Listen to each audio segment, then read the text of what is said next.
ஒரு ஆள் ஹோட்டலில் சாப்பிட போனான். சாப்பிட்டு முடித்தான். எழுந்திரிச்சு வந்து முதலாளிகிட்ட பில்லை கொடுத்தான். காசை கொடுக்கல. முதலாளி பணம் கொடுன்னு கேட்டார். இவன் என்கிட்ட பணம் இல்லைன்னா. முதலாளி கொஞ்சம் கூட அலட்டிக்கல. உள்ளே இருந்து ஒரு ஆளை கூப்பிட்டார். இவனை கூப்பிட்டுக்கிட்டு போய் இட்லி மாவு ஆட்ட சொல்லுன்னார். இவனும் கவலைப்படாமல் உள்ளே போயிட்டான்.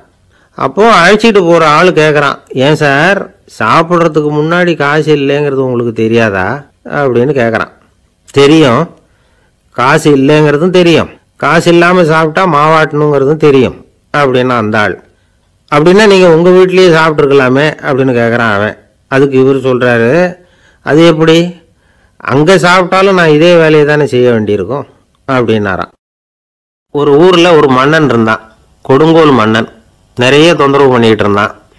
அவன் ஒரு தடவை என்ன பண்ணான் தெரியுமா, ஒரு தப்பும் பண்ணாத ஒரு இளைஞனை பிடிச்சி ஜெயிலில் அடைச்சுட்டான். அந்த பையனோட சொந்தக்காரங்கள்லாம் ராஜா கிட்ட போனாங்க. அவன் ஒரு தவறும் பண்ணலை, அவனை விடுதலை பண்ணுங்க அப்படின்னு கெஞ்சி கேட்டுக்கிட்டாங்க. மன்னன் வந்து யோசனை பண்ணான். அந்த இளைஞனை கூப்பிட்டுக்கிட்டு வர சொன்னான். அவனை கொண்டாந்து ராஜா முன்னாடி நிறுத்தினாங்க. இதை பாருப்பா, உன்னை நான் விடுதலை பண்ணுவேன், ஆனால் ஒரு கண்டிஷன், அந்த நிபந்தனையை நீ நிறைவேற்றினா உனக்கு விடுதலை அப்படின்னா மன்னன். சரின்னு ஒத்துக்கிட்டான் பையன். மன்னன் வந்து கண்டிஷன் என்னங்கிறத சொன்னான். உங்ககிட்ட ஒரு செம்மறி ஆட்டை கொடுக்க போகிறேன், ஒரு மாதத்துக்கு அதுக்கு தேவையான தீனியையும் கொடுக்க போகிறேன். ஒரு மாதம் கழித்து அந்த ஆட்டை வந்து எடை போட்டு பார்ப்பேன். அந்த ஆட்டின் எடை கொஞ்சம் கூட கூடி இருக்கக்கூடாது. எடை கூடி இருந்தால் உனக்கு விடுதலை கிடையாது. என்ன சொல்கிற அப்படின்னா. பையனுக்கு ஒன்றும் புரியல, பயமாக போட்டுது. குழம்பிக்கிட்டே நின்றுக்கிட்டு இருக்கிறான். சரி, ஒரு நாள் டைம் தரேன், நல்லா யோசனை பண்ணி பார்த்துட்டு நாளைக்கு உன் முடிவை சொல்லு அப்படின்னா மன்னன். பையன் கவலையோடு வெளியில் வந்தான். அங்கே ஒரு பெரியவர் நின்றுக்கிட்டு இருந்தார். அவர்கிட்ட விஷயத்தை சொன்னான். அந்த பெரியவர் இந்த பையனுக்கு காதோட காதாக ஒரு வழியை சொல்லி கொடுத்தார். அதை கேட்டதும் பையன் மறுபடியும் மன்னன் முன்னாடி வந்து நின்னா. உங்கள் நிபந்தனையை ஏற்றுக்கிறேன்னு சொன்னான். மன்னன் வந்து ஒரு ஆட்டுக்குட்டியையும் அதுக்கு ஒரு மாதத்துக்கு தேவைப்படுற தீவனத்தையும் கொடுக்கும்படியாக உத்தரவு போட்டான். கொடுத்தாங்க, ஓடிட்டு போயிட்டான். ஒரு மாதம் தினமும் தவறாமல் அந்த தீவனத்தை ஆட்டுக்குட்டிக்கு போட்டுக்கிட்டு இருக்கிறான். ஒரு மாதம் கழித்து அந்த ஆட்டை வந்து அரண்மனைக்கு ஓட்டிகிட்டு போனான். மன்னன் அதை எடை போட்டு பார்க்குறான், எடை கூடவே இல்லை, அப்படியே தான் இருக்குது. உடனே போட்ட நிபந்தனைப்படி அந்த இளைஞனை வந்து விடுதலை பண்ணிவிட்டான். சரி, ஆட்டுக்கு எடை கூடாமல் இருக்கிறதுக்கு அந்த பெரியவர் சொல்லி கொடுத்த யோசனை என்ன அப்படின்னா, அது வேற ஒன்றும் இல்லை.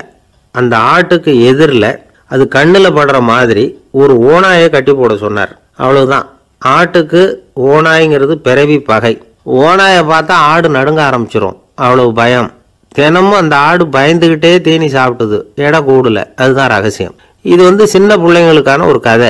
இதிலேருந்து தெரிஞ்சுக்க வேண்டிய உண்மை என்னன்னா, நாமெல்லாம் சாப்பிட்றப்ப மனசும் உடம்பும் அமைதியாக இருக்கணும். அப்போ தான் அது உடம்புல விட்டோம். அவசரத்துலையும் பயத்துலையும் சாப்பிட்டா அது சரியா ஜீரணமாகாது. இன்னொரு ராஜா இருந்தார். அவரும் ஒரு இளைஞனை ஜெயிலில் அடைச்சி விட்டார். விடுதலை பண்ணணும்னா ஒரு கண்டிஷன்னார். என்னன்னு கேட்டான். ஒரு ஆட்டுக்குட்டியை உன் முன்னாடி கொண்டாந்து நிறுத்துவேன், நீ அதுக்கிட்ட ஒரு கேள்வி கேட்கணும், அதுக்கு சரியான பதிலை சொல்லணும். அப்படி செஞ்சுட்டா உனக்கு விடுதலைன்னார். இளைஞன் யோசனை பண்ணி பார்த்தான். சரின்னு ஒத்துக்கிட்டான். அது பிரகாரமே ஆட்டுக்குட்டியை பதில் சொல்ல வச்சுட்டான். என்ன நடந்தது தெரியுமா, ஆட்டுக்குட்டியை கொண்டாந்து நிறுத்தினாங்க. இவன் மெதுவாக அதுக்கிட்ட போனான். அது காதுகிட்ட போய் ஏப்ரலுக்கு அடுத்த மாதம் என்ன மாதம்னு கேட்டான். அது உடனே மேன்னு கத்திச்சு. இவன் விடுதலை ஆயிட்டான். காஞ்சிபுரத்தில் பல்லவ ராஜா ஒரு கோவில் கட்டினார், கைலாசநாதர் கோவில். அதுக்கு கும்பாபிஷேகம். கும்பாபிஷேகம் பண்ணுறதுக்கு ஒரு நாள் குறிப்பிட்டு அதுக்கு வேண்டிய ஏற்பாடுகள்லாம் பண்ணினார். முதல் காரியமாக கடவுளை வேண்டிக்கிட்டார். நீங்கள் இந்த கும்பாபிஷேகத்துக்கு நேரில் வந்து கலந்துக்கணும்னார். கடவுள் அந்த ராஜா கனவுல வந்தார். நீ கும்பாபிஷேகம் வச்சிருக்கிற அதே நாளில் அதே நேரத்தில் எனக்கு இன்னொரு ஊரில் ஒரு கும்பாபிஷேகம் இருக்குது, அதுக்கு போக வேண்டியிருக்கு.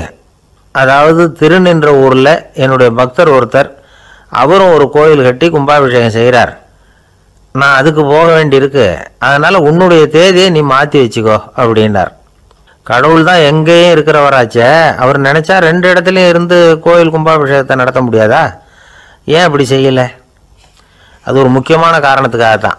திருநின்ற ஊரில் இருந்த பூசலாருங்கிற அந்த அடியாரின் பெருமையை இந்த உலகத்துக்கு எடுத்து காட்டணுங்கிறதுக்காகத்தான் கடவுள் அந்த ராஜா கிட்ட அப்படி சொன்னார். சரி, அந்த அடியார் அப்படி என்னதான் பெருசாக கோயில் கட்டி விட்டார்? ராஜா கட்டின கோயிலை விட பெருசா? அவர் கட்டினது கருங்கல்லாலேயோ மண்ணாலேயோ மரத்தாலேயோ இல்லை. அவர் கட்டின கோயில் வந்து வேற மாதிரி. அது மனசால கட்டின கோயில், மனசுக்குள்ளே இருக்கிற கோவில் மனக்கோவில். அந்த அடியார் தன்னோட மனசுக்குள்ள மாசக்கணக்காக ஒவ்வொரு கல்லாக சேர்த்து கட்டின கோவில். இந்த விஷயம் ராஜாவுக்கு தெரியாது. அவர் என்ன நினச்சுட்டாரு, அது நாம் கட்டின கற்கோயிலை விட ரொம்ப பெருசாக இருக்கும் போல இருக்கு அப்படின்னு நினச்சிட்டார். சரி, அப்பேற்பட்ட அந்த கோயிலை தரிசனம் பண்ணிவிட்டு வருவோம் அப்படின்னு நினச்சி ராஜா திருநின்ற ஊருக்கு போகிறார். அங்கே போய் பார்த்தா கோயிலையும் காணும், ஒன்றையும் காணும். கடைசியில் பூசலார் கட்டின மனக்கோவில் தான் அதுங்கிறத அவர் புரிஞ்சுக்கிறார். உடனே அந்த அடியாரின் காலில் விழுந்து வணங்குறார். அவரோ, இது மனசால முயன்ற கோவில், இதுக்கு இத்தனை பெருமையா அப்படின்னு ஆச்சரியப்படுறார். இதில் ஆச்சரியப்படுறதுக்கு ஒன்றும் இல்லை. ஆண்டவன் விரும்புறது அகபக்தியையே தவிர புற தோற்றங்களே அல்ல. இதை நாம் புரிஞ்சுக்கிட்டோம்னா நமக்குள்ள எந்த வேறுபாடுகளும் வர்றதுக்கு வழியே இல்லை. இன்னொரு ராஜா இருந்தார். அவர் ஆண்டவனுக்கு படைக்கிறதுக்காக ஒரு தார் நல்ல செவ்வாழை பழமாக எடுத்துக்கிட்டு போகணும்னு நினச்சார். அதனால் முதல் நாளே அதை வாங்கிட்டு வர சொன்னார் வேலைக்காரங்கிட்ட. வேலைக்காரன் போனால் கடைத்தெருவில் ஒரு தார் பழம் வாங்கினா, வர்ற வழியில் அவன் குடிசை. அப்படியே எட்டி பார்த்துட்டு போவோமேன்னு நினச்சான். போனான். அங்கே இவனோட குழந்தை பாவம் பசியால் கத்திக்கிட்டு இருக்கு. இவன் பார்த்தான், இவ்வளோ பெரிய தாரில் ஒரு 2 பழம் எடுத்தா தெரியவா போகுது அப்படின்னு நினச்சி ஒரு 2 பழத்தை பிச்சு அந்த குழந்தைகிட்ட கொடுத்தான். அதை வாங்கி வயிறார சாப்பிட்டுது. பசி அடங்குச்சு, விளையாட போயிட்டுது. இவன் அதுக்கப்புறம் வாழைப்பழத்தை எடுத்துக்கிட்டு அரண்மனைக்கு வந்தான். 2 பழம் பிச்சிருக்கிறது ராஜாவுக்கு தெரிஞ்சு போச்சு. இவன் உண்மையை சொல்லிவிட்டான். உடனே ராஜா, கடவுளுக்கு படைக்க வேண்டிய பொருளை குழந்தை எச்சில் பண்ண விட்டுருக்கியே அப்படின்னு சொல்லி அவனை கட்டி வச்சு சாட்டையால் அடித்தார் பாவம். மறுநாள் பழத்தை கோயிலுக்கு எடுத்துகிட்டு போனார். கடவுள் முன்னாடி வச்சார். கடவுள் கண்ணை திறந்து பார்த்தார், பழம்லாம் அழுகி இருக்குது. என்ன இது அழுகி போன பழம் அப்படின்னார். ராஜா முழிச்சார். நல்லா தானே இருந்தது அப்படின்னு நினச்சார். அப்போ கடவுள் அந்த ராஜா கிட்ட சொன்னாராம், இதை பார்ப்பா, இந்த தாரில் 2 பழம்தான் நல்ல பழம். அந்த 2 பழங்களையும் நேற்றுக்கே நான் சாப்பிட்டுட்டேன் அப்படின்னாராம். அப்போ தான் ராஜாவுக்கு புரிஞ்சுது, ஏழை குழந்தையின் பசியை தீர்க்கறதுக்காக உதவுன அந்த 2 பழம்தான் இறைவன் சாப்பிட்ட பழம்னு. இறைவன் இருக்கிற இடம் எது? இதுதான். ஆந்திர நாட்டில் ஒரு அரசர் இருந்தார். அந்த அரசர்கிட்ட ஒரு அமைச்சர் இருந்தார். அந்த அமைச்சர் பேர் ராயண பாஸ்கர். அவர் ஒரு பெரிய அறிவாளி. அது மட்டும் இல்லை, மிகச்சிறந்த கொடையாளி. யார் எது கேட்டாலும் இல்லைன்னு சொல்ல மாட்டாராம். அதன் காரணமாகவே அவர்கிட்ட இருந்த செல்வம் நாளுக்கு நாள் குறைஞ்சிக்கிட்டே வந்துட்டு தான். கடைசியில் குடும்பத்துக்குன்னு எதுவும் வைக்காமலே அவர் போய் சேர்ந்துட்டார். மகனும் இறந்துட்டார். அந்த குடும்பத்தில் மிஞ்சி இருந்தது அவருடைய மருமகள், ஒரு பேரன், அவ்வளவுதான். இருந்த ஒரே சொத்து பழுதடைஞ்ச ஒரு வீடு. அந்த அம்மா மற்ற வீடுகளில் வேலை செஞ்சு தன்னுடைய பிள்ளைய படிக்க வச்சுக்கிட்டு வராங்க. அந்த புள்ள ஒரு பெரிய வள்ளலுடைய பேரங்கிறது அந்த பள்ளி வாத்தியார்களுக்கும் தெரியும். அதனால் அவங்களும் இவங்ககிட்ட கொஞ்சம் அன்பாகவும் அக்கறையாகவும் பழகி பாடம் சொல்லி கொடுத்துக்கிட்டு இருக்கிறாங்க. ஒரு நாள் ஒரு புகழ்பெற்ற கவிஞர் ஒருத்தர் அந்த பள்ளிக்கூடத்துக்கு வந்திருக்கிறார். ஆசிரியர்கள்கிட்ட பேசிக்கிட்டு இருந்தப்போ ஒரு செய்தியை சொன்னாராம். ராயண பாஸ்கருங்கிற வள்ளல் எனக்கு நிறைய உதவிகள் செஞ்சிருக்கார், என்னை பாராட்டி பரிசுகள்லாம் கொடுத்துருக்கிறார். அந்த வள்ளல் வாழ்ந்த கிராமத்தை பார்க்கணுங்கிறதுக்காக தான் இப்போ இங்கே வந்திருக்கிறேன் அப்படின்னாராம். ஆசிரியர் உடனே இந்த பையனை கூப்பிட்டு, இதை பாருங்க, இவன் யார் தெரியுமா? நீங்கள் குறிப்பிடுகிற அந்த வள்ளலின் பேரன் அப்படின்னு அறிமுகப்படுத்தினாராம். கவிஞரின் கண்களில் ஆனந்த கண்ணீர். அந்த பரவச நிலையிலேயே அந்த வள்ளலை பற்றி கவி பாட ஆரம்பிச்சுட்டாராம். இந்த சின்ன பையன் அதை கேட்டிருக்கிறான். உடனே என்ன பண்ணான் தெரியுமோ, தன் கையில் அணிஞ்சிருந்த ஒரு பொன் வளையலை கழட்டி அந்த கவிஞருக்கு பரிசாக கொடுத்துட்டானான். எல்லாருக்கும் ஆச்சரியம். தாத்தா இருக்கும் நிலையில் கொடுத்தார், பேரன் இல்லாத நிலையிலையும் கொடுக்குறான். பையனை எல்லாரும் பாராட்டினாங்களாம். இருந்தாலும் அவனுக்குள்ள ஒரு பயம் எதுவும் ஆரம்பமாச்சு. பள்ளிக்கூடம் விட்டு வீட்டுக்கு வரும்போது அந்த பயம் இன்னும் அதிகமாயிட்டுது. அம்மா என்ன சொல்லுவாங்களோ தெரியலையே, ஏதோ திடீர்னு தோணிச்சு வளையல கட்டி கொடுக்கணும்னு கொடுத்துட்டோம். குடும்பம் இருக்கிற நிலையில இப்படி நான் செஞ்சது தப்பா? வீட்டு செலவுக்கே அம்மா எவ்வளவு கஷ்டப்படுறாங்க, வீட்டுக்கு போனதும் என்ன நடக்குமோ தெரியலையே அப்படின்னு நினச்சி பயந்துக்கிட்டே அவன் வீட்டுக்குள்ளே அடி எடுத்து வைக்கிறான். அம்மா கூப்பிட்டு சாப்பாடு போட்டாங்க. அவங்க கண்ணில் படக்கூடாதுங்கிறதுக்காக ஒரு கையை பின்னாடி மறைச்சிக்கிட்டே இருந்தான். அம்மா இதை கவனிச்சிட்டாங்க. ஏய், உன் கையை ஏன் அப்படி வச்சிருக்கிற, உன் கைக்கு என்னாச்சு, ஏதாவது அடிபட்டு போச்சா அப்படின்னு கேட்டுக்கிட்டே கையை எடுத்து பார்க்குறாங்க. வளையல காணலை. வளையல் எங்கே அப்படின்னு கேட்குறாங்க. இவன் தயங்கிக்கிட்டே நடந்ததை சொல்கிறான். அதை கேட்டதும் அந்த அம்மாவோட முகம் கோபத்தால் செவந்து போச்சான். முட்டாளே, என்ன காரியம் பண்ண அப்படின்னு கன்னத்தில் அரைஞ்சிட்டாங்களாம். அம்மா, என்னை அடிக்காத, ஏதோ தெரியாமல் தப்பு பண்ணிட்டேன் அப்படின்ட்டு இருக்கான். மகனே, வளையல கொடுத்ததுக்காக நான் உன்னை அடிக்கலை, அப்படி பின்ன எதுக்கு அடித்தேன்னு கேட்டிருக்கான். உன் பாட்டனார் ஒரு பெரிய வள்ளல், அவர் எதையும் பாதி வேலையை செய்யறதில்ல, அவருடைய பேரன் நீ அரைகுறை வேலை செஞ்சுட்டு வந்திருக்கிற அப்படின்னாங்களாம். என்னம்மா சொல்கிறேன்ருக்கான். நீ ஒரே ஒரு வளையலை மட்டும்தானே கட்டி கொடுத்துருக்குற, கொடுக்குறதா இருந்தால் ரெண்டையும் சேர்த்துல கொடுத்துருக்கணும், அதுதானே உங்கள் தாத்தாவுக்கு பெருமை அப்படின்னாங்களாம். அம்மா தெரியாமல் செஞ்சுட்டேன், உங்கள்கிட்டையும் அரை வாங்கிட்டேன் அப்படி இப்படின்னு அவன் சொல்லியிருக்கிறான்.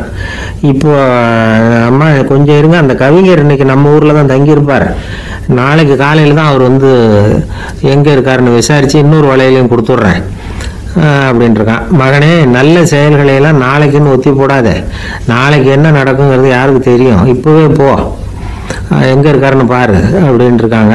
மகன் புறப்பட்டான், பள்ளி ஆசிரியர்கிட்ட போய் கேட்டானா அந்த கவிஞர் எங்கே இருக்காருன்னு. அவர் சொன்னாராம். உடனே போய் அவர் இருக்கிற இடத்துல கதவை தட்டியிருக்கான். ராத்திரி நேரத்தில் இவனை கண்டதும் அவருக்கு ரொம்ப ஆச்சரியம். இவன் இன்னொரு கை வளையலையும் எடுத்து நீட்டியிருக்கான். அவர் திகைச்சு போய் நிற்கிறார்.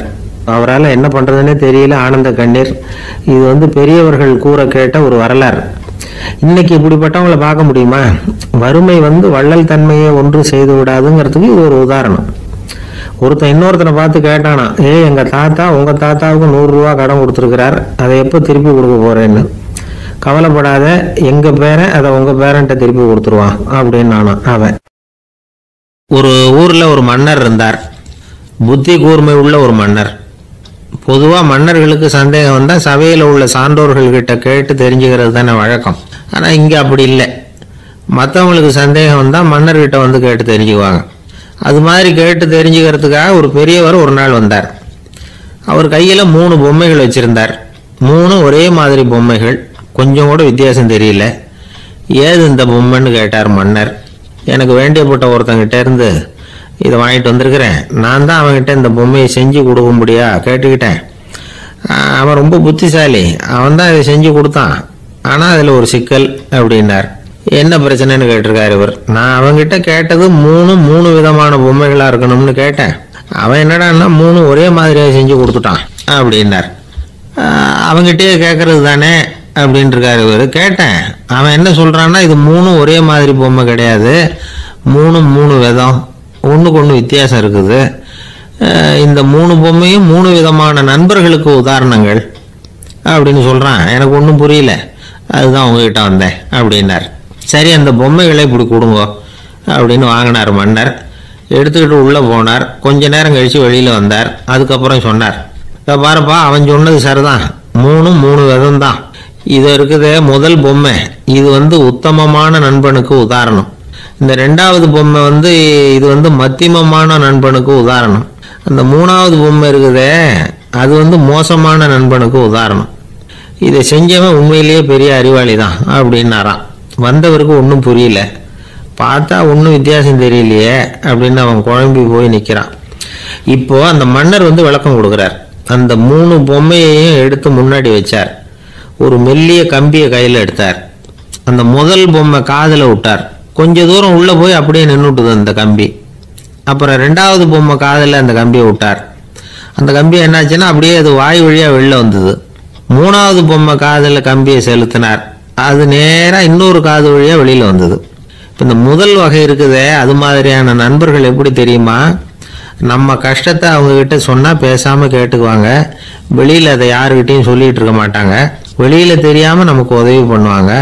செஞ்சுட்டு அதை நான் தான் செஞ்சேன்னு சொல்லிகிட்டு இருக்க மாட்டாங்க. அதுதான் கம்பி ஒரு காது வழியாக போய் உள்ளே நின்றுட்டுது. 2வது பொம்மையில் கம்பி என்னாச்சு, ஒரு காது வழியாக போய் வாய் வழியாக வெளியில் வருது. இது மாதிரியான நண்பர்கள்கிட்ட வந்து நாம் கஷ்டத்தை சொன்னால் அதை அவங்க 4 பேர்கிட்ட போய் சொல்லி நமக்காக உதவி கேட்பாங்க. நமக்குன்னு கேட்டு வாங்கி அதை நம்மகிட்ட கொண்டுகிட்டு வந்து கொடுப்பாங்க. இவங்க வந்து மத்தியமமான நண்பர்கள். 3வது பொம்மையில் ஒரு காது வழியாக செலுத்துகிற கம்பி இன்னொரு காது வழியாக வெளியில் வந்துடுது.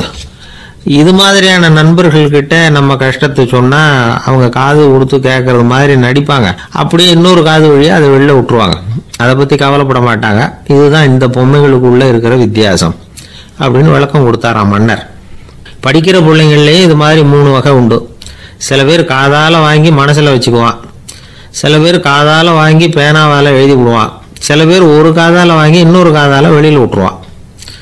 ஒரு பையன் வகுப்பில் ஆசிரியர் பாடம் நடத்தும் பொழுது தலையை வேகமாக ஆட்டி ஆட்டி கேட்பானான். ஏன்டா இப்படி தலையை இப்படி ஆட்டுற அப்படின்னு கேட்டிருக்கான் பக்கத்தில் இருந்தவன். தலையை ஆட்டினா தாண்டா ஒரு காது வழியாக உள்ளே போகிறது இன்னொரு காது வழியாக வெளியில் வேகமாக வெளில போகும் அப்படின்னானா அந்த பையன். எனக்கு வாழ்க்கையே வெறுத்து போச்சு சார் அப்படின்னு சொல்லிட்டு ஒருத்தர் வந்தார். வந்து கொஞ்ச நேரம் பேசினதுக்கப்புறம் அவர் அப்படி சொல்லியிருந்தா அதில் ஒரு அர்த்தம் இருந்திருக்கும். வர்றதுக்கு முன்னாடியே வாழ்க்கை வெறுத்து போச்சுன்னு சொல்லிட்டு வர்றார். என்ன சார் விஷயம்னு விசாரித்தோம். எங்கள் வீட்டில் தினம் 3 வேளையும் ஒரே மாதிரி சாப்பாடு சார், வித்தியாசமே கிடையாது. இப்படியே 3 மாதமாக சாப்பிட்டுக்கிட்டு இருக்கிறேன். அதை விட பட்டினி கிடந்து செத்துடலாம்னு தோணுது அப்படின்னார். ஒரு பெரியவர் சொன்ன தத்துவத்தை சொல்கிறதுக்கு ஆள் கிடைக்காம தவிச்சுக்கிட்டு இருந்தோம். இப்போ ஒருத்தர் கிடைச்சிட்டார். விட்டுலாமா உடனே அவரை உட்கார வச்சு சொல்ல ஆரம்பிச்சிட்டோம். அதாவது நாம் அனுபவிக்கிற உணர்வுகளில் களிப்பு, மகிழ்வு, ஆனந்தம் இது 3க்கும் ஒன்றுக்கு ஒன்று வித்தியாசம் உண்டு. மேம்போக்காக பார்க்குறதுக்கு இது 3 ஒன்று மாதிரி தோணும். ஆனால் அது அப்படி இல்லை. களிப்புங்கிறது உடம்பை பொறுத்தது, மகிழ்வுங்கிறது மனசை பொறுத்தது, ஆனந்தம்ங்கிறது ஆன்மாவை பொறுத்தது. இப்படி இந்த 3 வகையான அந்த சுவைப்புகளின் தன்மையும் வேற வேற. இப்போ முதல்ல களிப்புங்கிறத எடுத்துக்குவோம். நம்ம புலன்களுக்கு களிப்பை தரக்கூடிய பொருள்களுக்கு சில விசேஷ குணம் உண்டு. அது எப்படின்னா, சீக்கிரமே சலிப்பு உண்டு பண்ணும். ஒருத்தர் அந்த பொருளை எடுத்துக்கிட்டா அது இன்னொருத்தருக்கு குறைஞ்சிரும். உணவு, உடை இதெல்லாம் களிப்பை தரக்கூடிய பொருள்கள்.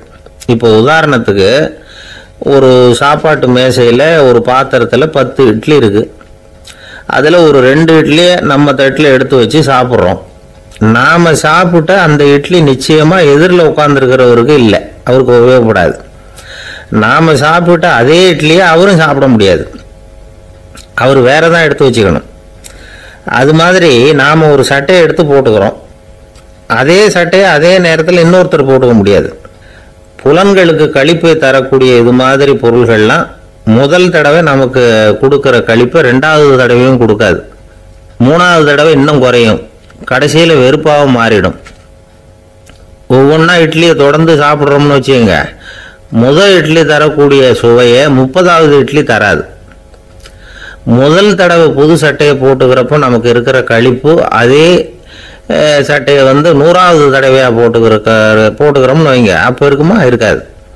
இதுதான் களிப்பு. அதாவது சீக்கிரமே சலிப்பை தரக்கூடியது.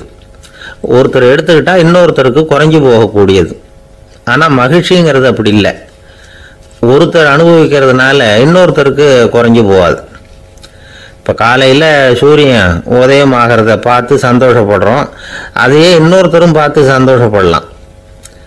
ஒரு நல்ல சங்கீதத்தை கேட்குறோம், ஒரு அழகான ஓவியத்தை ரசிக்கிறோம், நீங்கள் ரசிக்கிற அதே நேரத்தில் இன்னொருத்தரும் அதை ரசிக்கலாம்.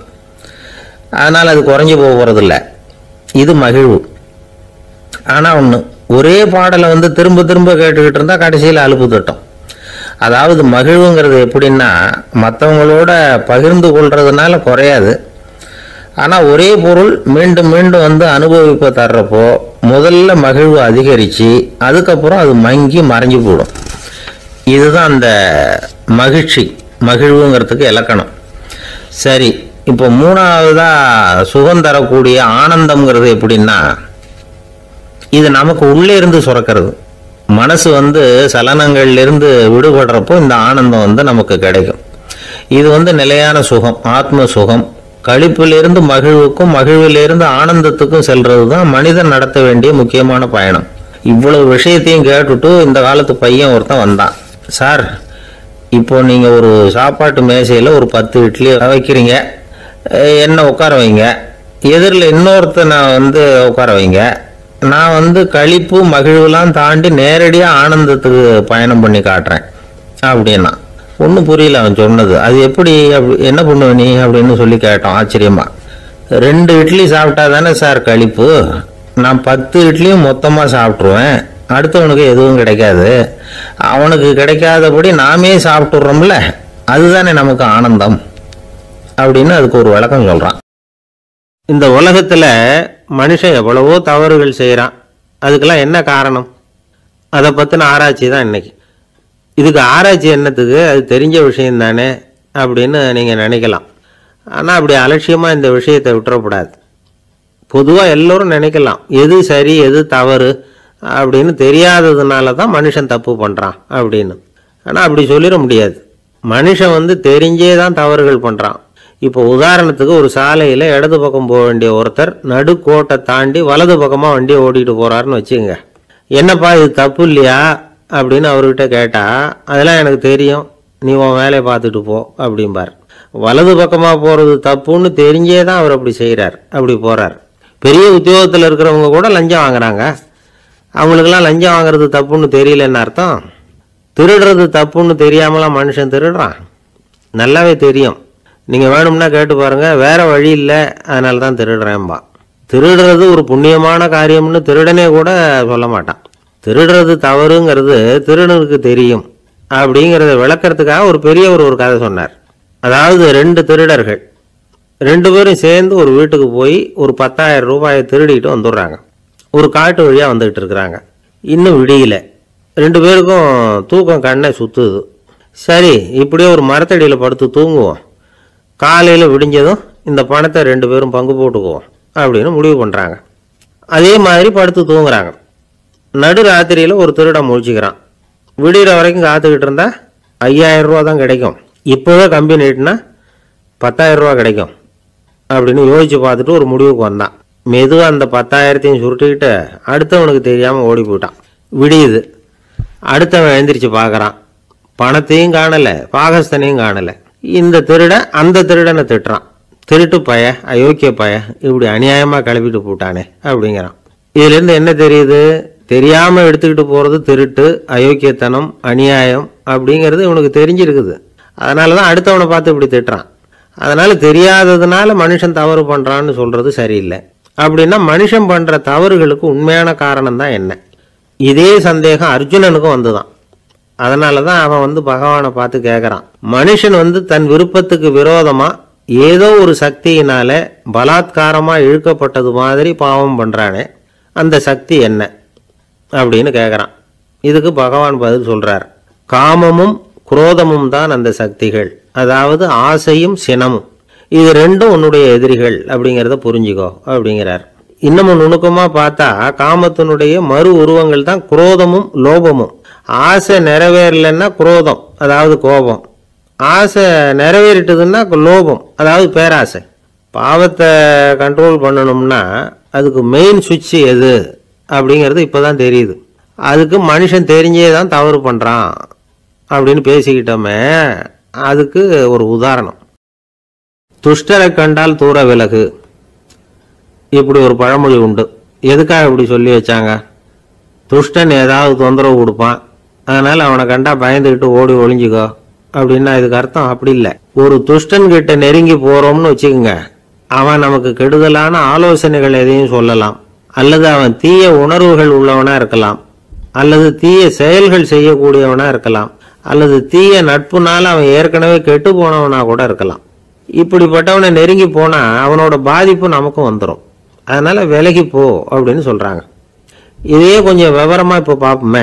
இப்போ இந்த துஷ்டர்களை 4 வகையாக பிரிக்கிறாங்க. இந்த 4 வகைக்கும் உதாரணம் வேணும்னா வேற எங்கேயும் போக வேண்டியதில்லை, மகாபாரதத்தை பார்த்தாவே போதும். அதில் இந்த 4 வகையான தீயோரும் வர்றாங்க. முதல் வகைக்கு உதாரணம் சகுனி. இவன் மனசில் எப்பவும் தீய எண்ணங்கள் தான் நிறைஞ்சி இருக்கும், கனவுல கூட தீய ஆலோசனைகள். யாராவது ஒருத்தர் நல்லபடியாக வாழ்ந்தா அதை இவனால் சகிச்சிக்க முடியாது. இப்படிப்பட்டவனோட நெருங்கிய தொடர்பு துரியோதனனுக்கு கிடைச்சிது.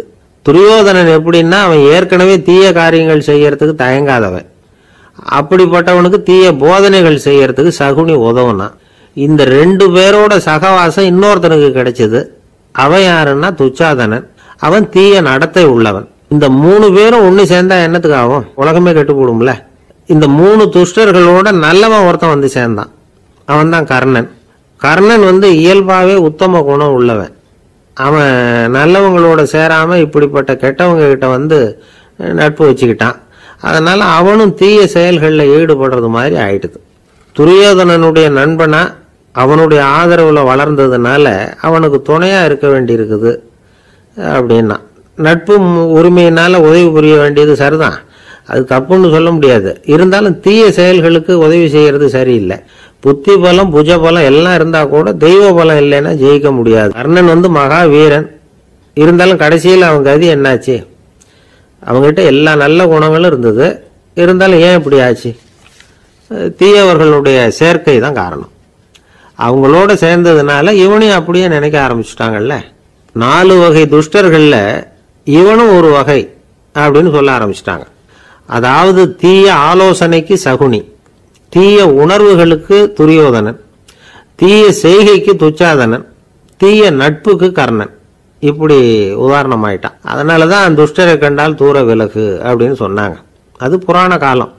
இப்பெல்லாம் நிலைமை கொஞ்சம் வேற விதமாக இருக்குது. அன்னைக்கு ஒரு நாள் அப்படிதான் ஒரு காட்டு பாதையில் யாரோ ஒருத்தர் அடிபட்டு கிடந்தார். யாரோ ஒரு துஷ்டன் அவனை அடித்து போட்டுட்டு போயிட்டான் போல இருக்கு. அந்த வழியாக போன ஒருத்தர் பரிதாபப்பட்டு அவனை போய் தூக்கினார். ஆறுதல் சொன்னார், இதை பாருங்க, இந்த வழியாக எப்பவும் தனியாக வரக்கூடாது. ஏன்னா இங்கே ஒரு ரவுடி இருந்துக்கிட்டு வர்றவங்க போகிறவங்களெல்லாம் வழிப்பறி பண்ணிகிட்டு இருக்கிறதா கேள்விப்பட்டிருக்கிறேன் அப்படின்னாராம். இனிமே அப்படி கேள்விப்பட மாட்டீங்க அப்படின்னு அந்த ஆள். ஏன்னு கேட்டிருக்காரு இவர். அவன் சொல்லியிருக்கான், நான் தான் சார் அந்த ரவுடி, இந்த வழியாக போனவங்க கிட்ட தகராறு பண்ணேன், அவங்க தான் என்ன இப்படி அடித்து போட்டு என்கிட்ட இருந்த பணத்தையெல்லாம் பிடிங்கிட்டு போட்டாங்க சார், காலம் ரொம்ப கெட்டு போச்சு அப்படின்னு நானா ரொம்ப பரிதாபமா. ஒரு ஊரில் ஒரு பெரிய செல்வந்தர் இருந்தார். பணத்துக்கு பஞ்சம் இல்லை. அதனால் இந்த உலகத்தில் முடியாத காரியம் எதுவும் இல்லைன்னு நினைச்சார். பணம் இருந்தாலே அந்த நினப்பு தானாக வந்துடும். அதனால் இவரும் அப்படி நினைச்சதில் ஒன்றும் தப்பு இல்லை. அந்த ஊருக்கு குருநானக் ஒரு தடவை வந்தார். அவருக்கு இந்த செல்வந்தர் ரொம்ப பிரமாதமாக ஒரு வரவேற்பு கொடுத்தார். ஊர் எல்லையிலேயே எங்கள் வீட்டுக்கு விருந்து சாப்பிட்டுட்டு போகணும்னு கேட்டுக்கிட்டார். அவரும் சரின்னு ஒத்துக்கிட்டார். உடனே தன்னுடைய பங்களாவில் ஒரு பெரிய விருந்துக்கு ஏற்பாடு பண்ணார். குருநானக்கை அழைச்சிட்டு வீட்டுக்கு போனார், உட்கார வச்சார். ஐயா, நான் இந்த ஊர்லேயே ரொம்ப பெரிய வசதி உள்ளவன், என்னால் எல்லாம் முடியும், உங்களுக்காக நான் என்ன செய்யணும்னு சொல்லுங்க, எதுவாக இருந்தாலும் பரவாயில்ல, எவ்வளவு செலவானாலும் பரவாயில்ல, என்னால் செய்ய முடியும், என்ன செய்யணும்னு சொல்லுங்க, அது போதும், நான் செய்கிறேன் அப்படின்னு நான் ரொம்ப பணிவா. இதை கேட்டதும் குருநானக் சிந்திச்சார் கொஞ்ச நேரம். அதுக்கப்புறம் தன்னோட சட்டை பைக்குள்ளே கையை விட்டு ஒரு பழைய ஊசி ஒன்று எடுத்தார். அந்த செல்வந்தர்கிட்ட கொடுத்தார். இதை பாருங்க, இவ்வளவு தூரம் நீங்கள் கேட்கறதுனால சொல்கிறேன், எனக்கு நீங்கள் செய்ய வேண்டிய உதவி இதுதான்னார். ஊசியை கையில் வாங்கிக்கிட்டு இதை என்ன செய்யணும்னு சொல்லுங்க அப்படின்னார் அவர். நீங்கள் செய்ய வேண்டியது என்னென்னா, இந்த ஊசியை பத்திரமா வச்சிருக்கணும். நாம் 2 பேரும் இறந்து போனதுக்கு பின்னாடி இன்னொரு உலகத்தில் நாம் சந்திக்கக்கூடிய வாய்ப்பு இருக்குது. அப்போ இந்த ஊசியை என்கிட்ட கொண்டாந்து கொடுக்கணும். இதுதான் நீங்கள் எனக்காக செய்ய வேண்டிய உதவி அப்படின்னார் குருநானக் லேசாக சிரிச்சுக்கிட்டே. இதை கேட்ட உடனே இந்த பெரியவர் முழிக்க ஆரம்பிச்சிட்டார். அது எப்படிங்க, நான் சாகிறப்ப எப்படி இந்த ஊசியை எடுத்துக்கிட்டு இன்னொரு உலகத்துக்கு வர முடியும்னார். ஊசி மாதிரி ஒரு சின்ன பொருளை கூட இந்த உலகத்தை விட்டு நாம் போகிறப்ப எடுத்துகிட்டு போக முடியாதுங்கிறப்போ உங்களோட செல்வத்தையெல்லாம் எப்படி அங்கே எடுத்துகிட்டு வர போகிறீங்க அப்படின்னு கேட்டார் குருநானக். அதுக்கப்புறம் தான் அந்த பெரியவர் யோசிக்க ஆரம்பித்தாராம். குருநானக் சொல்கிறார், இதை பாருங்கள், நாம் செய்கிற நல்லது கெட்டது தான் கடைசி வரைக்கும் நம்ம கூட இருக்கும். அடுத்தவங்க நல்லா இருக்கணுங்கிறதுக்காக பொருளை செலவு செய்யணும், அப்படி செய்யலைன்னா எந்த பிரயோஜனமும் இல்லை அப்படின்னார். அதுக்கப்புறம் தான் அந்த செல்வந்தரின் அறிவு கண் திறந்து தான். உடனே குருநானக்கை வணங்கினார். ஐயா, என்கிட்ட இருந்த ஆணவம் போயிட்டுது, இனிமேல் என்கிட்ட இருக்கிற செல்வத்தை நல்ல வழியில் செலவழிப்பேன் அப்படின்னாராம். நம்மகிட்ட இருக்கிற பணம் எப்பவும் நம்ம கூடவே வந்துக்கிட்டு இருக்காதுங்கிறதுக்கு இது ஒரு உதாரணம். அதுக்காக நாம் பணம் சேர்க்கறத பற்றி கவலைப்பட வேண்டியதில்லை, பேசாமல் படுத்து தூங்கிக்கிட்டு இருந்தால் போதும் அப்படின்னு இதுக்கு அர்த்தம் பண்ணிக்கக்கூடாது. முறையான வழியில் பணம் சேர்க்கணும், அதை முறையான வழியில் செலவு பண்ணணும். அதனால் ஏற்படக்கூடிய மன நிறைவு இருக்குது பாருங்கள், அது அனுபவித்தவங்களுக்கு தான் தெரியும். சொர்க்கத்துக்கு போகிறவங்க இங்கேருந்து பணத்தை எடுத்துகிட்டு போக முடியாது, ஆனால் நம்ம செல்வத்தை இங்கே மற்றவங்களுக்கு பயன்பட செய்து அதனால் ஏற்படுற புண்ணியம் இருக்குது பாருங்கள், அதை எடுத்துகிட்டு போக முடியுமா. இதுதான் ஆன்மீகவாதிகள்லாம் சொல்கிற கருத்து. ஜான் நியூட்டன் ஒருத்தர், அவர் சொன்னார், நான் எப்போவாவது சொர்க்கத்துக்கு போய் சேர்ந்தேன்னா அங்கே 3 அதிசயங்களை பார்ப்பேன்னார். என்னன்னு கேட்டாங்க. நான் யார் யார் இருக்க மாட்டாங்கன்னு நினச்சிக்கிட்டு இருந்தானோ அவங்களில் சில பேர் அங்கே இருப்பாங்க, அது ஒரு பெரிய அதிசயம்னார். சரி, அடுத்தது என்ன? 2வது அதிசயம் என்னன்னா, அங்கே இருப்பாங்கன்னு நான் எதிர்பார்த்த சில பேர் அங்கே இருக்க மாட்டாங்க அப்படின்னார். சரி, 3வது பெரிய ஆச்சரியம் என்ன அப்படின்னா, நான் அங்கே இருக்க பாருங்க, அதுதான் அந்த 3வது அதிசயம் அப்படின்னாராம். ஒரு மனுஷனை பார்த்து என்கிட்ட வாலாட்டாதே அப்படின்னு சொன்னா அவன் நம்மகிட்ட ஏதோ வம்புக்கு வர்றான்னு அர்த்தம். ஒரு நாயை பார்த்து யாரும் என்கிட்ட வாலாட்டாதே அப்படின்னு சொல்கிறது இல்லை. ஏன்னா நாய் வாலாட்டுனா அது நம்மக்கிட்ட தன்னுடைய நன்றியை தெரிவிக்கிறதாக நினச்சிக்கிட்டு இருக்கிறோம். ஆனால் அது அப்படி இல்லை அப்படின்னு சொல்கிறாங்க அது சம்பந்தமான நிபுணர்கள். ஒரு நாய் தன்னுடைய வாலை இந்த பக்கமும் அந்த பக்கமுமா இப்படியும் அப்படியும் ஆட்டிக்கிட்டு இருந்தா அது பதட்டத்தில் கூட இருக்கலாம். நாய் நட்பாக இருந்தாலும் வாலாட்டும், ஆத்திரத்தில் இருந்தாலும் வாலாட்டும், கோபத்தில் இருந்தாலும் வாலாட்டும், குழப்பத்தில் இருந்தாலும் வாலாட்டும், மகிழ்ச்சியாக இருந்தால் கூட அது வாலாட்டும். அதை நாம் தப்பாக புரிஞ்சுக்கிட்டு அதுக்கிட்ட போய் மாட்டிக்கக்கூடாது. நாயை பற்றி எனக்கு நல்லா தெரியும் அப்படின்னு சொல்கிறவங்க கூட அதுக்கிட்ட கடி வாங்கிட்டு நிற்கிறது உண்டு. நிபுணர்கள் என்ன சொல்கிறாங்க தெரியுமா? எப்போவுமே நாய்கள் திடீர்னு கடிச்சு விடுறதில்ல, கடிக்கிறதுக்கு முன்னாடி சில அறிகுறிகளை காட்டும். அதை சரியாக புரிஞ்சுக்கிட்டோம்னா தப்பிச்சுக்கலாம். ஒரு வீட்டுக்கு போகிறீங்க, அங்கே புதுசாக ஒரு நாயை பார்க்குறீங்க, உடனே அதுக்கிட்ட போய் குனிஞ்சு சிரிச்சுக்கிட்டே அது தலையில் தட்டுறீங்க. இது ரொம்ப தப்பான். ஒரு நாய் இன்னொரு நாயை நேருக்கு நேர் பார்த்து பல்ல காட்டுனா அது தன்னுடைய தன்முனைப்பை காட்டுதுன்னு அர்த்தமா. உன்னை விட நான் பெரியவன் அப்படின்னு சொல்லுதுன்னு அர்த்தம். அதனால் நீங்கள் அது மாதிரி கிட்ட போய் சிரிக்கிறோம் அப்படின்னு நினச்சிக்கிட்டு பல்ல காட்டினா உங்களையும் எதிரியாக நினச்சிரும். இன்னொரு விஷயம் என்னென்னா, தலையில் தட்டுனா நாய்க்கு பிடிக்காது. அது தன்னை அடக்கிறதாகவும் அச்சுறுத்துறதாகவும் நினச்சிக்கிட்டு இருக்கும். சரி, அப்படின்னா புதுசாக ஒரு இடத்துல அல்லது வீட்டில் நாய்க்குட்டியை பார்த்தா என்ன பண்ணுறது? நீங்கள் சும்மா இருங்க, அதுவாக கிட்ட வரட்டும், அதுக்கப்புறம் அதுக்கிட்ட கனிவாக பேசுங்க. கன்னம், மார்பு, தோல் இங்கெல்லாம் தட்டலாம், தப்பு இல்லையா? தலையில் தான் தட்டப்படாதான். ஒரு நாய் உங்களை நோக்கி ஓடி வருது, நீங்களும் ஓடுனா அது துரத்த ஆரம்பிச்சிடும். அசையாமல் சில மாதிரி நின்றுடுங்க, அது கிட்ட வராது. அதுக்கு ஆர்வம் இல்லாமல் போயிடும். ஒரு தெருவில் சின்ன பிள்ளைங்க நிறைய பேர் விளையாடிக்கிட்டு இருக்கிறாங்க. அப்போ சில நாய்கள் அங்கே ஓடி வருது. எல்லாரும் ஓடினாங்க. அப்படி ஓடுறப்போ ஒரு பையன் கால் தடிக்கி கீழே விழுந்துட்டான். என்னாச்சு தெரியுமா?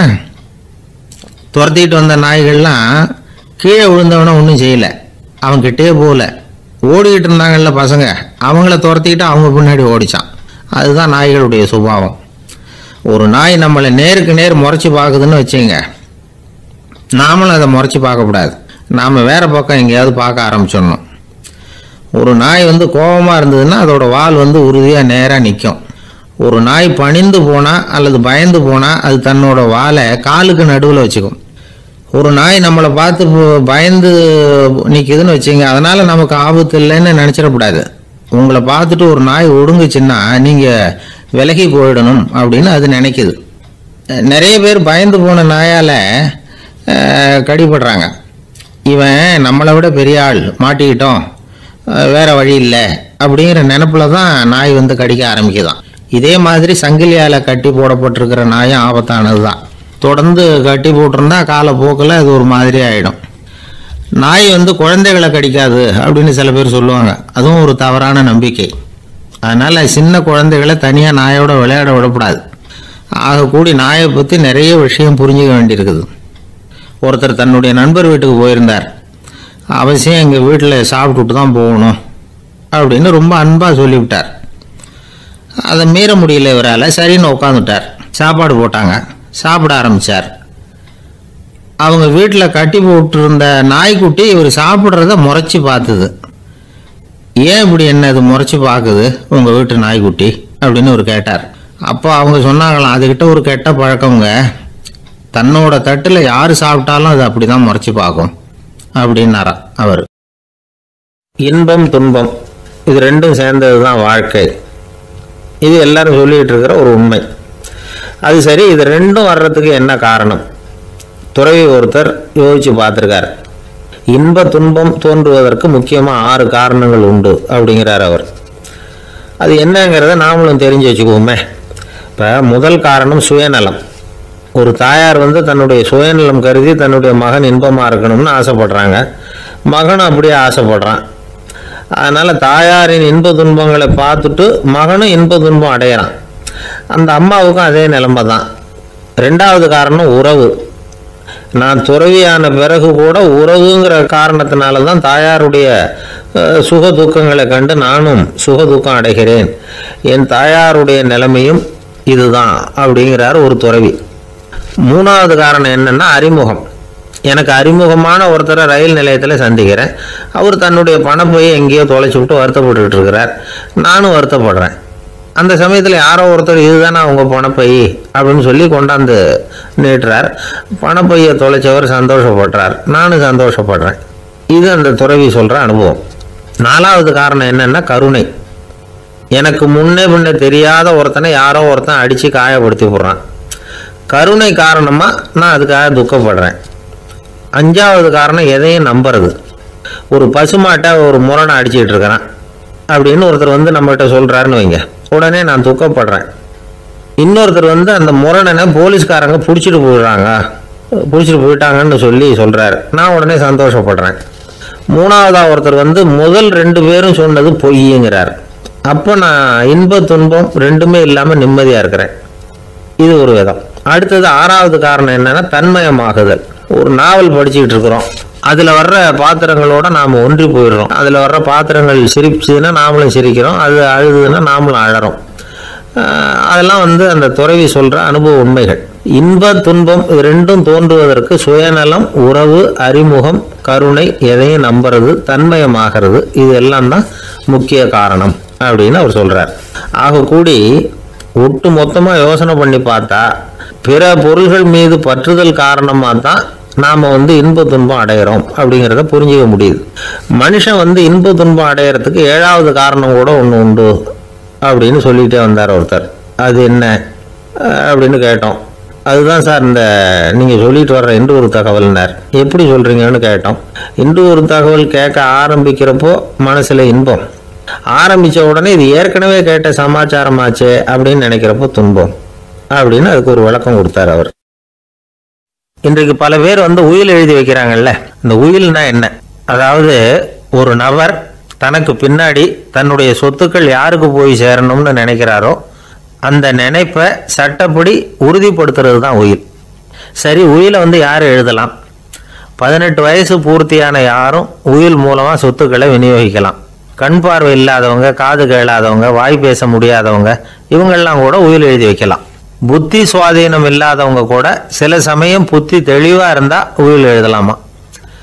குடிபோதையில் இருக்கிறவங்க, தாங்கள் என்ன செய்கிறோங்கிறது தெளிவாக அறிய முடியாதவங்க, நோய் நொடியில் இருக்கிறவங்க, இவங்கெல்லாம் உயில் எழுத முடியாது. ஒருத்தரை நிர்பந்தப்படுத்தி ஏமாற்றி அல்லது சுய நினைவில்லாத ஒருத்தர்கிட்ட எழுதி வாங்கி வைக்கிற உயில் வந்து செல்லாது. உயிலை வந்து இந்த முறையில் தான், இந்த படிவத்தில் தான் எழுதணும்னு சட்டத்தில் விதி எதுவும் கிடையாது. இதுக்கு முத்திரை கட்டணமும் கிடையாது. உயிலை வந்து வெற்று காகிதத்தில் எழுதலாம். அச்சு அடிக்கணும், டைப் அடிக்கணுங்கிற அவசியம் கூட இல்லை. கையாலேயே கூட எழுதலாம். எழுதி இருக்கிறது புரியணும், அவ்வளவுதான். குறைந்தபட்சம் 2 சாட்சிகளை வச்சுக்கிட்டு உயில் எழுதுகிறவர் அதில் கையெழுத்து போடணும். கையெழுத்து போட தெரியாதுன்னா இடது கை பெருவிரல் ரேகை வைக்கலாம். உயில் சாசனத்துக்கு சாட்சிகள் கையெழுத்து இல்லைன்னாலும் அது செல்லாது. அப்புறம் ப்ரிவிலேஜ்டு வில் அப்படின்னு இருக்கு, அதுக்கு மட்டும் சாட்சிகள் தேவையில்லை. அது என்னென்னா, இந்த விமானப்படை, கப்பல் படை அல்லது யுத்தத்தில் பணிபுரியும் நபர்கள் அவங்கெல்லாம் இருக்கிறாங்க இல்லையா, அப்படிப்பட்டவங்க எழுதுகிற உயில் அது. அதுக்கு சில விசேஷ சலுகைகள் உண்டு. ஒருத்தர் முதல்ல ஒரு உயில் எழுதி வைக்கிறார், அதுக்கப்புறம் மனசு மாறி போகுது, அது வேணாம்னு நினைக்கிறார், ரத்து செஞ்சுடலாம். அதுக்கப்புறம் வேறு உயிலும் எழுதலாம். உயிரோடு இருக்கிற வரைக்கும் எத்தனை தடவை வேணும்னாலும் உயில் எழுதலாம். கடைசியாக எழுதப்பட்ட உயில் சட்டப்படி சரியாக இருந்தால் அதுதான் அமலுக்கு வரும். சரி, எழுதுகிற உயிலை ரகசியமாக வச்சுருக்கிறது எப்படி? இது ஒரு கேள்வி. இதுக்கு என்ன செய்யணும்னா, ஒருத்தர் உயிலை எழுதினதுக்கு அப்புறம் அவர் தானாகவோ அல்லது அங்கீகரிக்கப்பட்ட முகவர் மூலமாகவோ, அதாவது ஒரு ஏஜெண்ட் மூலமாகவோ, ஒரு கவரில் போட்டு சீல் வச்சு கவர் மேலே தன்னுடைய பெயரை எழுதி அல்லது அந்த ஏஜெண்ட் பெயரை எழுதி கவர் மேலே என்ன அடக்கம் செய்யப்பட்டிருக்கு, உள்ளே என்ன இருக்குது அப்படிங்கிற விவரம்லாம் எழுதி சார் பதிவாளர்கிட்ட ஒப்படைக்கலாம். இதுக்கு கட்டணம் உண்டு. அதுக்கப்புறம் எப்போ தேவைப்படுதோ அப்போ ஒரு மனு கொடுத்து அந்த கவரை திரும்ப வாங்கிக்கலாம். இப்போ எழுதுகிற உயிலை இவ்வளவு நாளுக்குள்ளே பதிவு செய்யணுங்கிற கால வரையறை உண்டா அப்படின்னு ஒரு கேள்வி வரலாம் இல்லையா? எப்போ வேணும்னாலும் பதிவு செய்யலாம். நம்மால் ஒருத்தர் ஒரு நாள் ரொம்ப அவசரமாக வந்தார். இந்த உயில் எழுதுறது சம்பந்தமாக பூரா விவரமாக எனக்கு உடனே தெரியணும்னார். நான் உடனே அவரை வக்கீல் ஒருத்தர்கிட்ட அழைச்சிட்டு போனேன். இவர் அவர்கிட்ட எல்லா விவரமும் கேட்டு தெரிஞ்சுக்கிட்டார். ரொம்ப தேங்க்ஸ்ன்னு சொல்லிவிட்டு 2 பேரும் வெளியில் வந்தோம். அதுக்கப்புறம் இவர்கிட்ட கேட்டேன், ஆமாம் இவ்வளவு விவரமாக கேட்குறீங்களே, உங்களுக்கு எத்தனை பிள்ளைங்க சார் அப்படின்னு கேட்டேன். 6 பேர் சார் அப்படின்னார். சரி, இருக்கிற சொத்து எவ்வளவுன்னு கேட்டேன். அதை இனிமே தான் சம்பாதிக்க போகிறேன் அப்படின்னார்.